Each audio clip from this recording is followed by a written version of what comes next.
All right, welcome to another video from the Outdoor Analyst. I have a wild one for you today. This is going to be about a knife that is pretty darn famous and yet also completely unheard of. So this is going to be my rendition of using the tracker design for EDC. And this knife got super popular thanks to Benicio del Toro and some beautiful acting in The Hunted, along with Tommy Lee Jones. Great movie. That knife got super popular and lots of things are built off of it, and you have a ton of different makers that decide to do their own version of a tracker. Now, I have used trackers before. I've actually used the Bark River tracker quite a bit. I really like the blade. It actually works well. The handle's kind of trash on that knife, though. So, I like the tracker design, and I saw some different versions of it that were actually miniaturized for the EDC, and it started to get me thinking as far as, is this actually going to be like the ultimate EDC bushcraft knife? Because the big tracker is awesome. This whole section of the blade is amazing for feather sticks in reality with any tracker. It's just that hook section. It allows you to essentially do really awesome draws, or even just put your knife down and draw wood against it to get curls right there. And then this is hollow ground right here. Very, very thin and slicey. Obviously, very easy to get feather sticks that way. So in a way, yes, this design is actually really, really good for feather sticking. And then up here is usually convex. It's not, this is flat ground up here. And that's okay. It still has a really nice, fairly thin edge to it. Opens packages like nobody's business. So let's talk about kind of the size of this thing, because this is a shrunk down tracker. This is the Boker micro tracker in 1095 carbon with micarta scales. And what you're getting is essentially a 7 3/8 length knife all around. You have a 4-inch handle, which is actually really generous. This is a pretty large handle on here. If you really get down to the blade, you're at like, what, 3 3/8, and then the actual cutting edge is maybe 3 1/8. That's kind of what you're looking at here. But what you get is a really ergonomic package. Honestly, this is very for the hand. I have XL/large/XL size hands, and it actually fits. Like, this actually fits really well. I can get a 4-finger grip, do a full hammer grip very comfortably, because this is pretty thick. Really nice. The finger groove on here is honestly perfect. You kind of have that little harpoon thumb ramp there. Really excellent. And then if you really want to choke up, yeah, I would have no problem field dressing with this, honestly, because you have this nice section here, good belly. That's pretty much all you need, to be honest with you. It's a pretty impressive ergonomic little knife. It made me think of like an Essie Azula 2, but a little thicker, a little more comfortable all around. For an EDC, this is a very comfy ergonomic knife, but it also is also pushing the size limits for EDC. So let's hit the sheath here just real quick too. The sheath is not Kydex, it's some sort of polymer, and it snaps in really well. Super lightweight, zero rattle whatsoever. It comes with a big blade lock. I did not use that. But size-wise, it's pretty large. Like, my largest EDC that I normally use is a TM Hunt Magua. And this is just slightly shorter than that. So that's okay. And I usually always use an ulti clip with this. This fits in my jeans and disappears. My average EDC is actually the TM Hunt Hedgehog, and it's quite a bit smaller. And this is usually where I kind of draw the line for comfort. But honestly, this is doable. It does disappear in my jeans. It's the very edge of it, but it does disappear. The issue is that for the last month, because I've been EDC in this for a month just to make sure I actually understood this design a little more, is this thumb ramp should be perfect to get it off. It's impossible. You have to pull the knife out of your pocket. You have to use 2 hands. This sucker is so effing tight, it's ridiculous. It's not usable as a in-the-pocket sheath, to be honest with you. Honestly, if this was on a belt, you're probably going to rip your freaking pants off before you do it. So size-wise, compared to my actual preferential size of an actual EDC fixed blade, this is quite a bit bigger. It's quite a bit thicker. It is quite a bit longer in the blade. Probably about a 1/4 inch, maybe 1/4 inch on there. Ergonomically, It's very, very comfortable though. And that's kind of what you're getting. You're getting a larger size EDC for sure. Man, you got some wild gunk on there. That freaking sheath. Come on, TM Hunt. Stop putting glue in your sheaths like that. Oh well. Back to the Boker. If this actually was a little bit looser, be perfect. Someone's gonna say, "Well, just heat it up and resize it." This is not this isn't Kydex, man. I'm not jacking with this. I'm I'm just not. So with the month, that's been the most annoying thing about this knife. Otherwise, this thing opens packages like nobody's business. This is basically a souped up Tonto edge right here. Fantastic. Feather sticks, little teeny itty bitty feathers, very, very well. Does not do food prep very well. And honestly, since it's 1095, it's not a food prepping knife. It just doesn't do food prep well at all. That's kind of the downside that I've found. Otherwise, the design's pretty cool. The design actually works. I think anybody who really thinks this design is awesome, go for it. I don't think you're going to be disappointed, except when you come to food prepping, you're going to be a little disappointed. And I really jumped into the Boker version of this because the designer of this is a Winger Blades, has custom versions, and they're actually really, really expensive, but they look like a one-to-one exactly like this. I think they just convex the top and have better steel. Otherwise, it looks exactly the same. So I was like, if I love this knife, I'm probably just going to keep it, or maybe shoot for a Winger in the future. But what have I kind of learned over the last month? And my honest comparison is thinking this is going to be the ultimate EDC Bushcraft knife. Does it really beat like an SE RB3?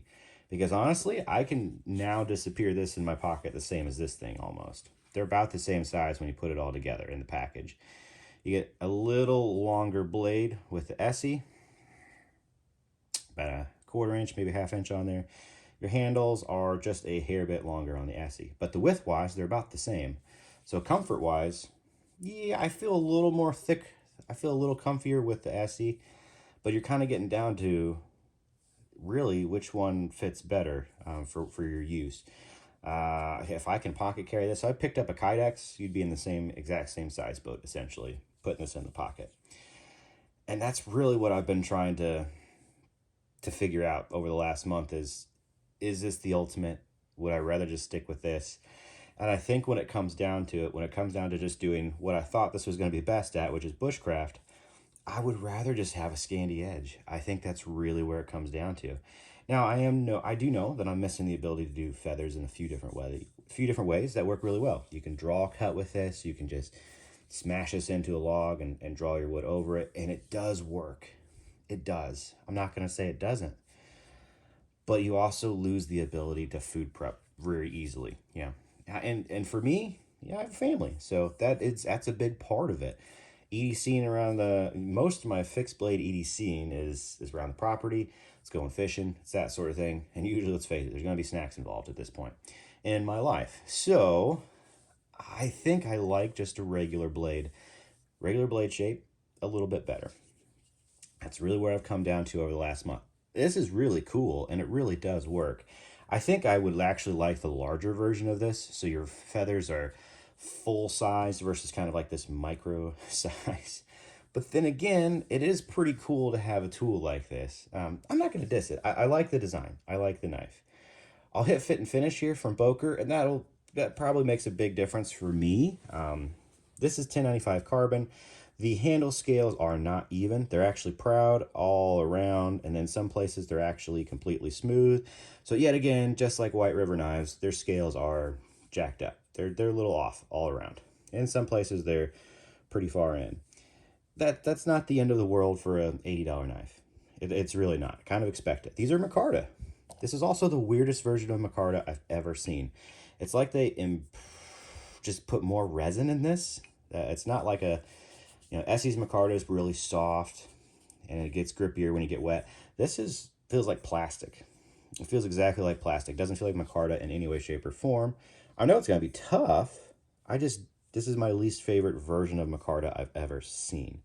It just looks like plastic and it kind of feels like plastic. There's nothing papery micarta about it, really.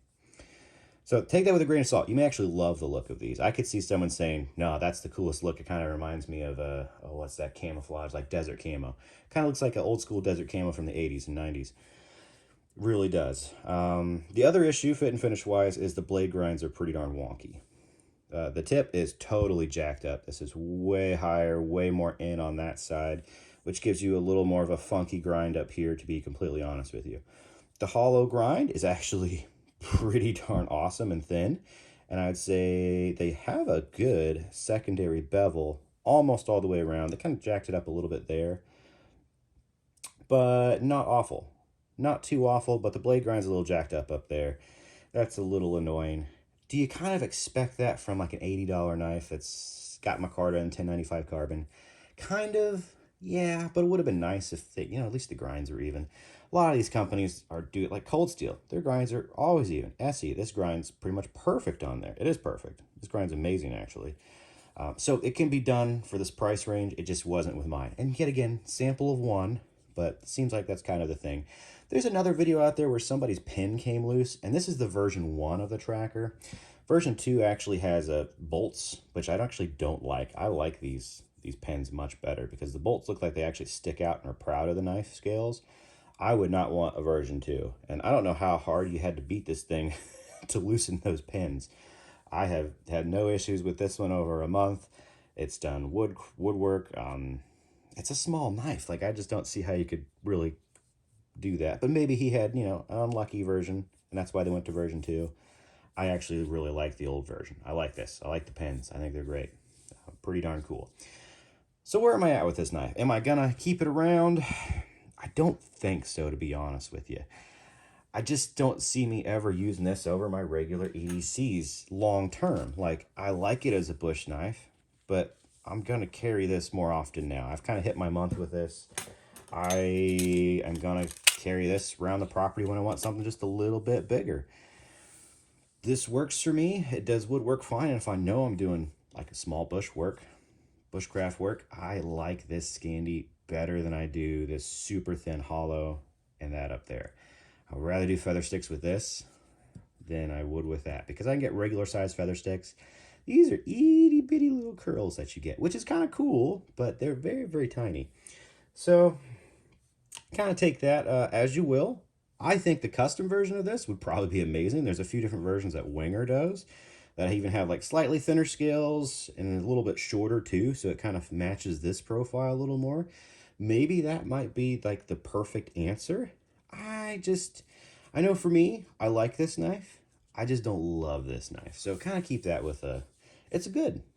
Really is good. I think if this like tickles your pickle as far as like looks and ergos go, do it, because the design works. It does. I've enjoyed the design. The only downside I've really found is food prep. And for me, that's a big part of my life. I would rather have a blade that does food prep just a little bit better than does feather sticks a little bit better at this point. So that's my mileage on there. I think it's cool. There's not a lot of videos out there, so I also just kind of wanted to do some comparisons. Like, yeah, there's the SE RB3. We've already hit that. It's a little bit smaller, but girth-wise, it's about the same.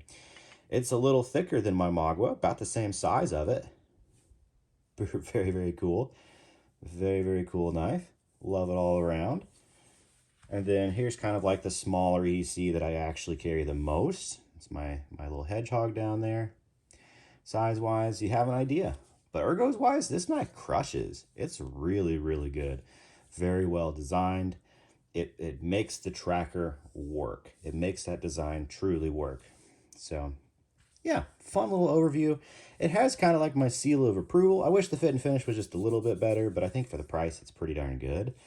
I do like the idea that the customs have different steels. They're usually in like AEBL or Nitro V. I think Nitro V, and then also CPM 3V, and I think he's doing stuff in Magna Cut now. I would like those steels better than 1095, because this is mostly now like a package opener, to be honest with you. And for that, yeah, edge retention kind of matters more than toughness. Although, this knife is meant to be kind of a brute as far as going through feather sticks and stuff like that. And for that, 1095 is very successful. I haven't had no issues.